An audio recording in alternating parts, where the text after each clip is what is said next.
Before the show starts, drop a comment below with where you're watching from, then sit back, relax, and get ready for some chilling stories.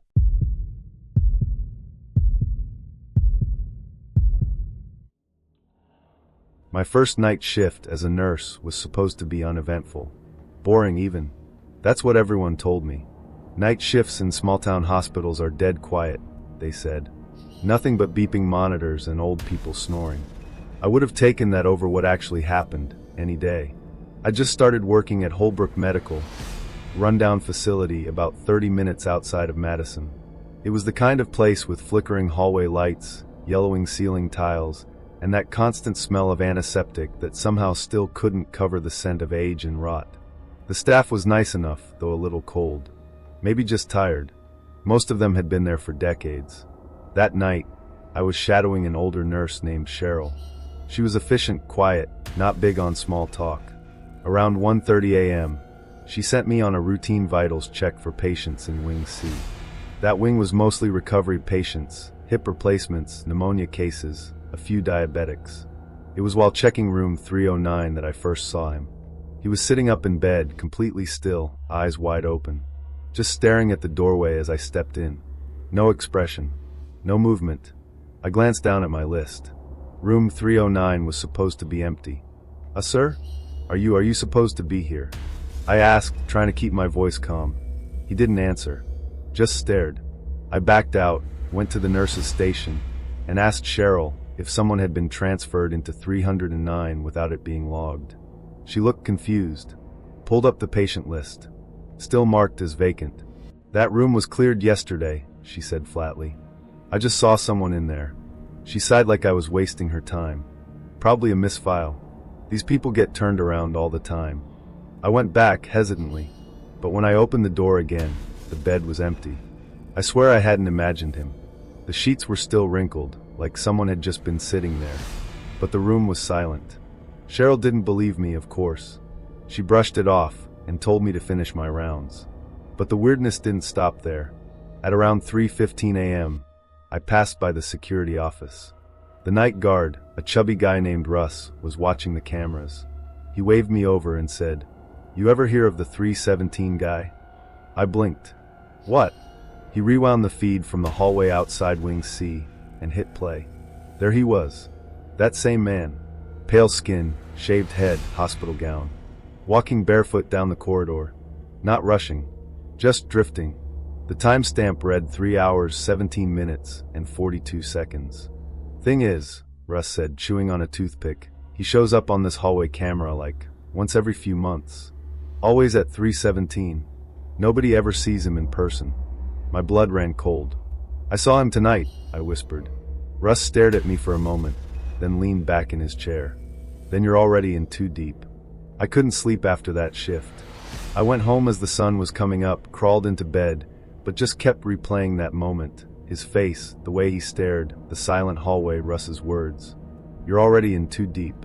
What the hell did that even mean? I came back for my next shift 2 nights later. Tried to shake it off. Maybe it was just a random patient. Maybe I was overthinking everything. But when I got back to Wing C, I couldn't help but glance at room 309. There was someone in there again. Same man. Sitting on the edge of the bed. Hands folded. Head tilted like he was listening to something I couldn't hear. I didn't go in this time. I just froze outside the door. Cheryl saw me and pulled me aside. "Don't linger around that room," she whispered, oddly tense.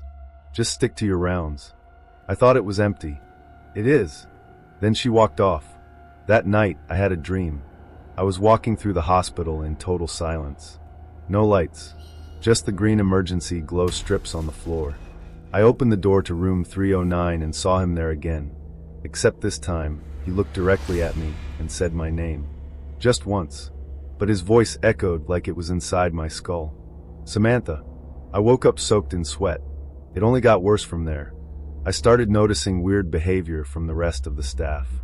Conversations would stop when I walked into a room. I caught a doctor, the night shift attending, arguing with someone in the stairwell. When I got close enough, I realized he was fighting with Cheryl.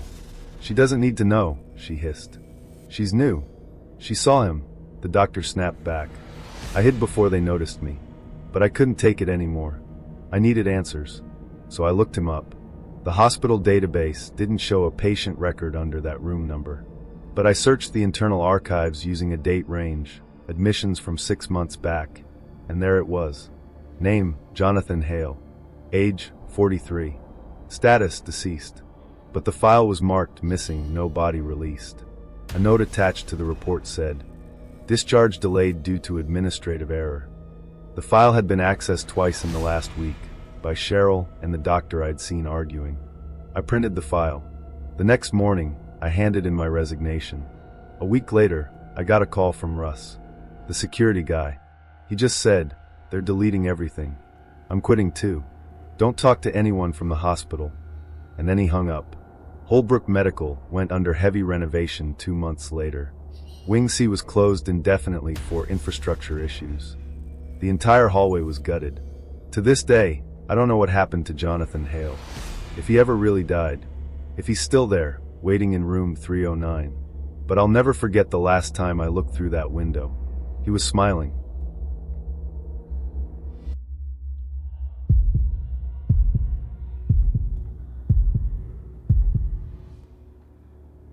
I've never liked hospitals. They smell like chemicals and loss. But I figured I'd be in and out in a couple of days. Just a routine knee surgery. Arthroscopic, minor. I was told I'd be walking again in a week. Instead, I left that place questioning everything, including whether someone had actually tried to kill me. It started simple. I checked into a private hospital in Ohio, decent reputation, nothing fancy. The surgery itself went fine, or so I was told. I was groggy afterward, but lucid enough to follow instructions. Ice packs, meds, rest. Same old recovery routine. Day 2 is when things got strange. A nurse I hadn't seen before came into my room early in the morning. He was tall, lean, had dark bags under his eyes like he hadn't slept in days. His badge read L. Goodman, but I didn't catch the first name. Time for your pain meds, he said. His voice was flat. Robotic. He held up a syringe. Wait, I muttered. I thought I was on oral meds now. This is part of your new regimen. Doctor's orders. I blinked at him, confused. Which doctor? He paused, just for a second, and then said, Dr. Mendez. Thing is, my surgeon's name was Dr. Voss. I tried to argue, but I was still foggy. I let him do it. Within 30 minutes, I felt like the walls were tilting. My mouth was dry, my heartbeat sluggish, and my vision kept going blurry. I buzzed the nurse call button, but no one came.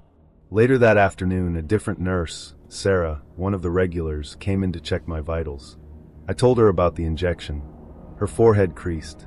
No one should have given you anything by injection today. I asked her about Goodman. She didn't recognize the name. I felt a cold sweat run down my back. The next morning, he came back. Same guy. Same dead eyes. Same syringe. This time, I played along. Can you leave it here for a second?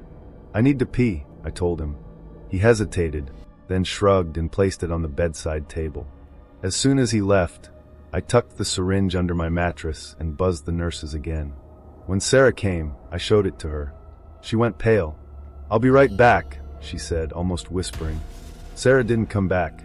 Not for 20 minutes. When she finally did, she wasn't alone. A younger doctor came with her, someone I hadn't seen before either, but at least he had an actual name badge that matched the hospital's design. Mr. Allen, he said carefully, I reviewed your file after Sarah brought us the syringe. Something's not right.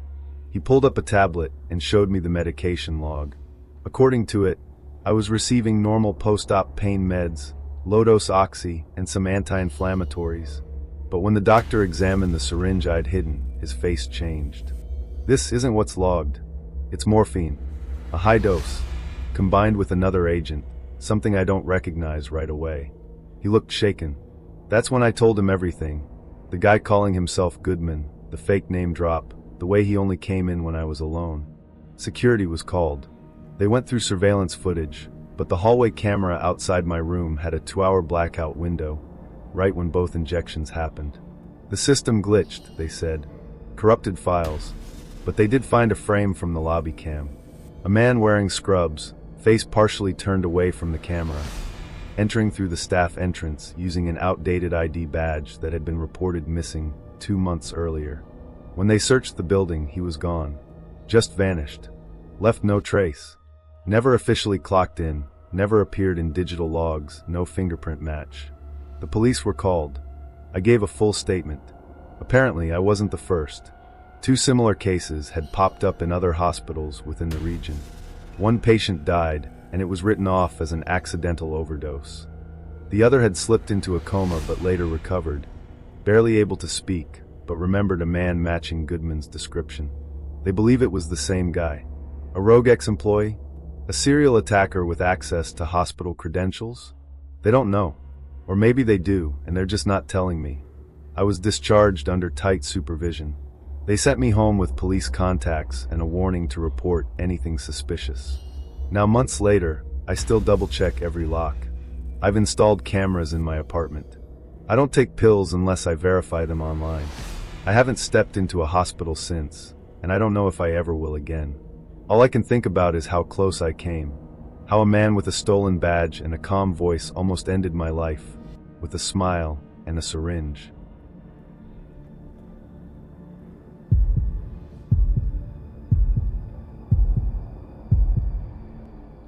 I spent 3 nights in the hospital for what should have been a simple allergic reaction. Anaphylaxis, triggered by something I still haven't fully figured out. I'd been on a date, eaten Thai food, and by the time I got home, my throat was closing up. EpiPen, ER, admittance. That part was straightforward. What happened after they moved me to a room on the 2nd floor? That's the part one still can't make sense of. The room was quiet, small, nothing fancy. It had 2 beds, but only one was occupied, mine. Or at least, that's what I was told. But on the 2nd night, I woke up around 3 a.m. to the sound of soft humming. There was a girl sitting on the bed across from me. Pale, maybe my age or a little younger. She had long, messy brown hair and was wearing one of those oversized hospital gowns that hang awkwardly off the shoulders. She stopped humming when she saw me stir. "Oh, sorry. I didn't mean to wake you," she said softly. I blinked, still groggy. "It's okay. I didn't know they brought someone in." She smiled. "They didn't really ask me if I wanted to be here either." We laughed quietly, in that half-sedated, middle-of-the-night way. Her name was Lily. She told me she was being monitored for a heart condition, something rare but not dangerous, unless it decides to be. That's how she put it. Her voice was calm, reassuring. The next morning I asked the nurse, Kelly, if Lily had gone for tests or something. She gave me a strange look. "You're in a private room, Megan." I glanced at the 2nd bed. It was made, neatly, like no one had touched it. I didn't push it. Maybe Lily had just been moved during the night. Maybe I dreamt it. But that night, she was back. "Sorry again," she whispered as I opened my eyes. "You move a lot in your sleep." "So do you," I said, half joking, though I didn't actually remember hearing her move at all. We talked about everything. Music, dumb childhood injuries, ex-boyfriends. It was weirdly comforting, like summer camp in the creepiest setting possible. Still, I started noticing strange things. Lily never had in 4. Never got blood drawn. No one came to check on her. And whenever I pressed the call button, she'd suddenly go quiet or disappear for a while. One night, I waited until she was asleep and got up to check her side of the room. No chart. No water cup. No used tissues. Just a perfectly folded blanket. The next morning, I finally asked Nurse Kelly directly, "Who's the girl in the other bed? Lily?" She froze, then slowly turned toward me with a look that was a mix of concern and fear. "You've been in a private room the entire time," she said carefully. "We don't have any other patients in this wing tonight." I laughed. "No, seriously. She's been here the last 2 nights. We've been talking." Kelly didn't laugh back. She quietly checked my 4, noted something on her clipboard, and said, "I'll be right back."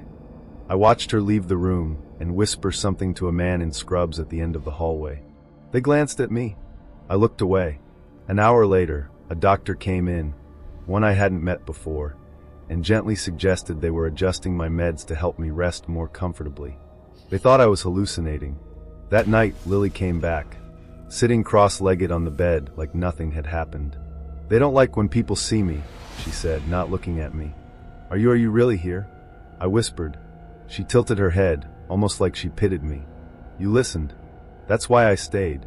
I wanted to ask what that meant, but everything started to feel distant, like her voice was coming from underwater. My eyes got heavy. My arms felt like concrete. They'd increased the sedatives. When I woke up the next day, the bed across from me was gone. Not empty. Gone. Removed completely. The curtain rail was pulled back like it had never been there. I was discharged later that afternoon. Still dizzy. Still confused. But before I left, I scribbled a note on a piece of tissue box cardboard and slipped it under the baseboard on the far side of the room. Lily, I believe you were real. A few days later, I called the hospital. I asked if anyone had found a note. The woman on the phone asked for my room number, put me on hold, then came back sounding annoyed. That room has been out of service for weeks. No one was in there but you. I hung up without saying another word. I don't know if I imagined Lily. Maybe the meds messed with my head. Maybe the trauma of the allergic reaction triggered something. But sometimes late at night, I dream of her. She's always sitting cross-legged on the bed, humming softly, looking right at me. And always, just before I wake up, she says the same thing. You listened to me. That's why I stayed.